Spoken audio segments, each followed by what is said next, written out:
Sit back, relax, and enjoy the video. And hey, if you like what you see, don't forget to hit that like button and subscribe to support the channel. Okay, let's unpack this. Yeah. You know that feeling, right?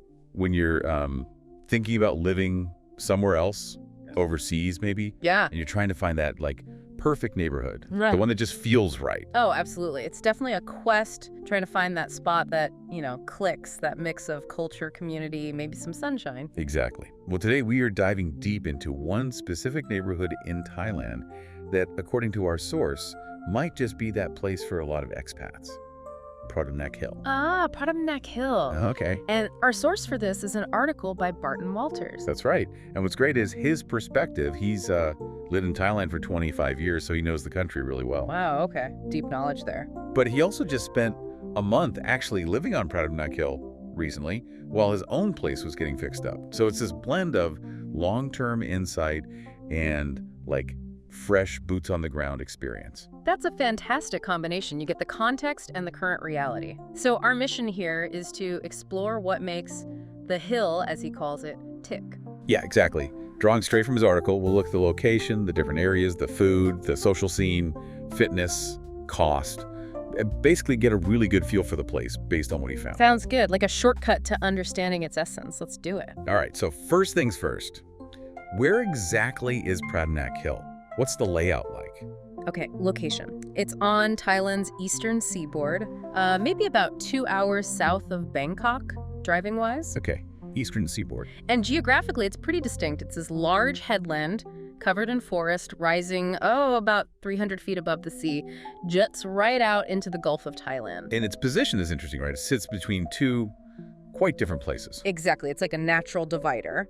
To the north, you've got Pattaya City, really dynamic, busy, known for its nightlife, that kind of energy. Right, the bustling side. And then immediately south, you have Jomtien Beach, which is much, much sleepier, more laid back. So Pratumnak Hill is literally the land in between, kind of a buffer zone. Kind of, yeah. But it's more than just a transition. The source makes a big point that the hill itself is split into two sections, north and south. And they feel really different. Okay, let's break that down. The northern half, what's the vibe there? So the northern half connects directly to Pattaya Beach, right at the end of the famous walking street Pattaya's big entertainment zone. Ah, okay. So closer to the action. Yeah, and Bali High Pier is there too. That's where you get the ferries to the islands, like Koh Larn. And the feel is more upscale. Definitely leans that way. You've got luxury hotels like the Intercontinental, the Royal Cliff, places with private beaches, fancy dining. Okay, and housing. Mostly high-rise condos. And the views apparently are just stunning, looking out over the water. Makes sense. Who hangs out there? He mentions it attracts a slightly more well-off crowd, includes quite a few Bangkokians coming down for weekends. Gotcha. And he mentioned something about sunsets. Oh yeah, that sounded lovely. Watching the sunset over Koh Larn Island from places like the Sky Gallery, he called it soul-soothing. Paints a nice picture, doesn't it? It really does. So northern half, posher, great views, maybe a bit pricier. A bit, yeah. But still pretty reasonable, according to the article. He gives examples like a studio with a sea view for around $450 a month. Wow, okay. And maybe a one-bedroom for, like, $600, which, for that kind of location and view isn't bad at all. Definitely not. Okay, so that's the north. Now the southern half, the author seemed to prefer this side. Yeah, he definitely did. Described it as less pretentious, more personality. It's structured differently, too. How so? It's organized around 4 main streets, these swa, that run downhill from the main Pratumnak Road towards Jomtien Bay. And each swa kind of has its own little world going on. Okay, so the southern swa sound like where the real day-to-day life happens. Let's explore those. And there's a famous place there, right? With a quirky name? Yes. Birds and Bees Resort, which has the Cabbages and Condoms restaurant. Yeah, you don't forget that name. Right. It's linked to this well-known Thai philanthropist, Machaya Viravidya, who did a lot for public health. But name aside, the restaurant itself is meant to have amazing food and just incredible views over the bay. Interesting. And Soi 4 is also getting known for breakfast. Yeah, Breakfast Street, he calls it. Apparently several little places specializing in breakfast have popped up. Like that Sunflower Village eatery he mentioned, Californian style. Exactly, hearty stuff, pastries, and he gives that great price example, an everything omelet with coffee, toast, bacon, all for less than $6. Really gives you a sense of the daily cost. Yeah, that's super helpful. Wait, moving along, Soi 5. This one sounded lively. Action-packed was the phrase he used. Just crammed with stuff. Global food, coffee shops, pubs, music bars. Coffee first. Yeah. King of Coffee Cafe. Open-air place uses northern Thai beans. Yep. And a large Americano for under $1.50. You really can't argue with it. No kidding. And then evenings sound like a foodie's nightmare. Or dream. So many choices. Totally. Dom's Pizza, Chicha Fajitas, Kraken Smash Burgers. It goes on. But his personal favorite was Kickin' Chicken. Yeah. American soul food. Run by a retired U.S. Army vet, Tommy Watson.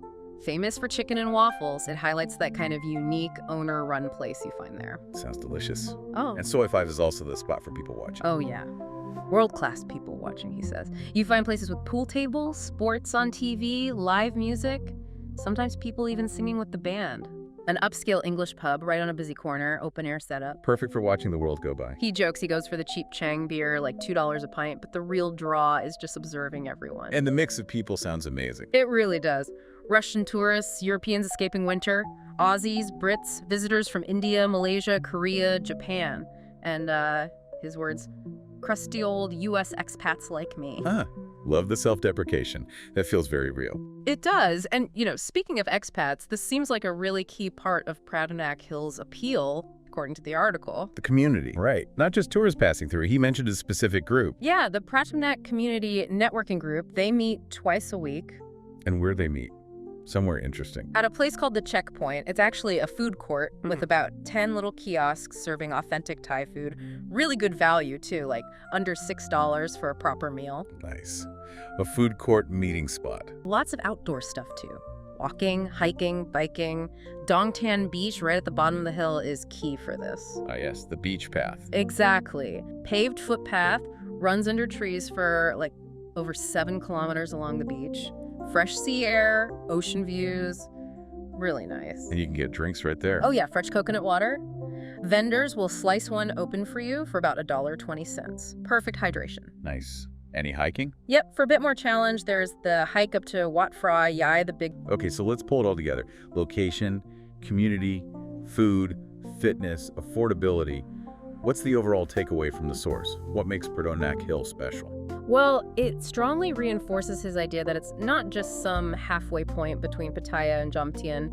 It's really developed its own identity, a unique cosmopolitan vibe that expats seem to be really drawn to. And the reasons they love it seem to be that mix we've discussed. The diverse people, but also that small town feel where you bump into your neighbors. Exactly that. Plus, just the sheer concentration of great food and entertainment right there. And the affordability factor that keeps coming up. Absolutely. He calls it embarrassingly affordable for what you get, especially if you snag a place with those sea views over the Gulf. And that quote from Craig, the bar owner. Oh yeah, powerful summary. You get a lot of lifestyle for your money on the hill. It's the best place I've lived in any country. Wow. Best place I've lived in any country. That's huge.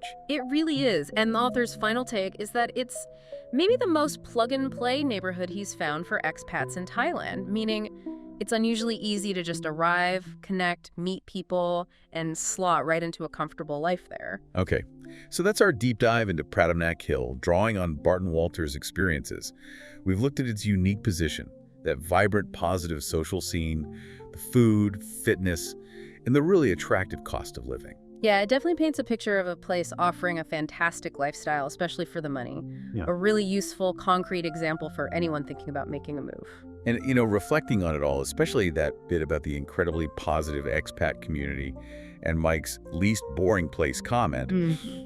And that wraps up our deep dive into Pratumnak Hill. Hey, if you like what you see, don't forget to hit that like button and subscribe to support the channel.